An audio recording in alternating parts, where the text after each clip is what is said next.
Alors, nous sommes ici dans l'atelier du traitement de l'argile. C'est un atelier de céramique et la matière d'œuvre que nous utilisons ici, c'est l'argile.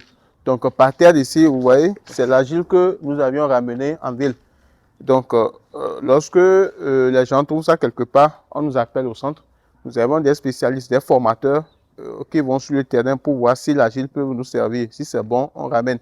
Donc, une fois l'argile ramenée, regardez, vous allez voir que ça contient du caillou et des déchets.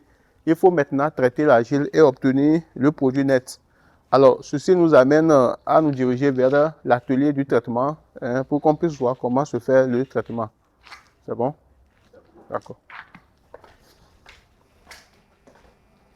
Alors, c'est ici nous faisons le traitement de l'argile.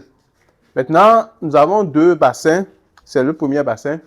Nous avons également le robinet là-bas. Alors, pour travailler, ce que nous venons de voir de l'autre côté, l'argile, le potier puise la quantité qu'il juge ça peut servir pour son travail. Il essaie de verser ici. Alors, maintenant, à travers cette planchette, le potier essaie de battre l'argile à plusieurs reprises. Comme je suis en train de le faire, c'est un travail très physique quand même, qui dure des fois jusqu'à 3 heures de temps non-stop. Si je dis 3 heures de temps, ça inquiète un peu parce qu'il n'est pas seul, il peut être 3, 2, si quelqu'un sort, l'autre est dedans, il travaille. Alors, à un moment donné, nous constatons que la situation se décante. Et puis, d'abord, l'argile absorbe une bonne partie de l'eau. Après avoir absorbé une bonne partie de l'eau, il y a le déchet qui apparaît. Qu'est-ce que nous faisons? Dans ce cas, le potier essaie d'évacuer le déchet. Donc, ce que vous voyez derrière là-bas, c'est le déchet. Donc, après avoir évacué le déchet visible à l'œil nu, ce qui reste, le potier, lui, veut être rassuré que ça soit un produit net. Alors, qu'est-ce qu'il fait dans ce cas? Le supposé produit fini ici, le potier prend ce tamis. Le potier prend ce tamis. Il essaie de puiser ensuite le supposé produit fini ici. Il essaie de verser et il malaxe ici. Alors, après malaxage, ce qui tombe ici, c'est directement le produit net que le potier va utiliser dans l'atelier de production pour commencer par produire ses œuvres.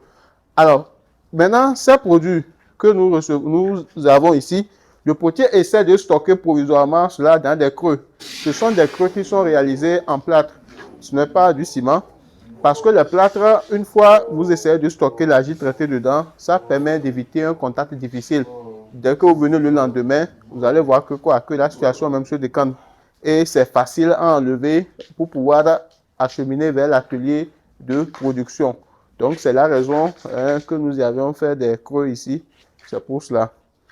Alors, là, nous allons nous diriger vers l'atelier de production pour qu'on puisse voir comment la production se fait. Production, nous allons voir les fours avant d'aller là-bas. Alors ici, c'est le four que nous utilisons pour de la cuisson. Une fois le potier finit de produire dans l'atelier, il essaie de sécher l'œuvre. Il met ça au séchage sous le soleil pour une demi-journée, c'est-à-dire 12 heures de temps. Alors lorsque le potier constate qu'il y a des fissures sur les œuvres exposées, il ramène ça sur la machine pour corriger la partie fissurée et il y a un endroit également que nous stockons provisoirement les œuvres réalisées avant de ramener vers le four pour la cuisson. Pourquoi? Parce que de part et d'autre de ce four, vous allez voir qu'il y a des trous. Et ce sont des trous qui nous servent à mettre le bois pour faire le feu. Et voilà, c'est le bois que nous utilisons pour le feu. Donc, le potier, ce qu'il a stocké dans l'atelier de production, il essaie de faire rentrer les œuvres à l'intérieur. Et après avoir fait le feu avec le bois, il ferme hermétiquement cette petite porte. Donc, et après fermeture, le potier essaye de produire un truc au hasard qui peut rester ici. Et maintenant, ici, le potier a besoin d'une journée et demie pour que l'œuvre soit totalement cuite. Donc, ce qu'il a posé ici, dès le début de la cuisson, si le potier vient, il touche et il constate que c'est cuit, ce qui nous fait dire que ce qui est à l'intérieur également est cuit. Donc, c'est une technique de thermostat ou quelque chose comme ça qu'on a inventé. Alors, de l'autre côté, vous avez ce qui est collé à la toiture, c'est un canal qui permet l'évacuation des fumées que dégage le bois que nous avions utilisé pour le feu. Donc, c'est ça le canal en question. Donc, Ici, il y a des fois certains clients qui viennent et nous demandent à ce que, après le travail, qu'ils obtiennent aussi la couleur noire. Vous voyez, par rapport à ce qu'il y a ici, c'est purement rouge bordeaux. Et ici, vous voyez que c'est un peu noirci. Alors, dans la cuisson, nous utilisons les feuilles vertes de la plante tech que le potier essaie de poser sur les œuvres. Donc, les fumées que dégagent ces feuilles vertes-là, ça rentre dans la cuisson et ça noircit les œuvres. C'est pour dire que ce n'est pas la peinture chimique que nous utilisons pour faire ce travail. Alors, nous avions actuellement une cuisson que nous sommes en train de faire de l'autre côté. Et voilà, ce sont des fours aussi traditionnels. C'est des fours traditionnels qui donnent les mêmes résultats que ce four moderne. On peut, si vous permettez, il y a déjà des œuvres que nous avions essayé de faire rentrer. Donc, nous avions besoin de l'intensité et de la chaleur. On a besoin de l'intensité et de la chaleur pour que l'œuvre soit bien cuite. Donc, actuellement, c'est parti pour une journée et demie. Et ici, vous avez une machine. On a une machine qui nous sert à faire quoi? Supposons qu'un client a commandé un pot et un client a commandé un pot, le potier a réalisé un bol. La livraison ne sera pas conforme. Dans ce cas, même si la cuisson est déjà faite, l'œuvre est déjà prêt pour l'utilisation, on peut toutefois casser ça. Et après avoir cassé, on met les œuvres cassées ici. Il y a un trou ici. On met les œuvres cassées là-bas. Après branchement et allumage, ces œuvres-là sortent ici en poudre qu'on peut encore réutiliser. Donc, c'est une machine qui nous sert à faire le recyclage de l'argile après la cuisson. Donc, c'est ce que nous faisons. Alors, nous allons maintenant aller dans l'atelier de production proprement dit, si vous permettez. Donc, ici, nous sommes en train de vivre le séchage parce que l'œuvre a été déjà réalisée au niveau de l'atelier.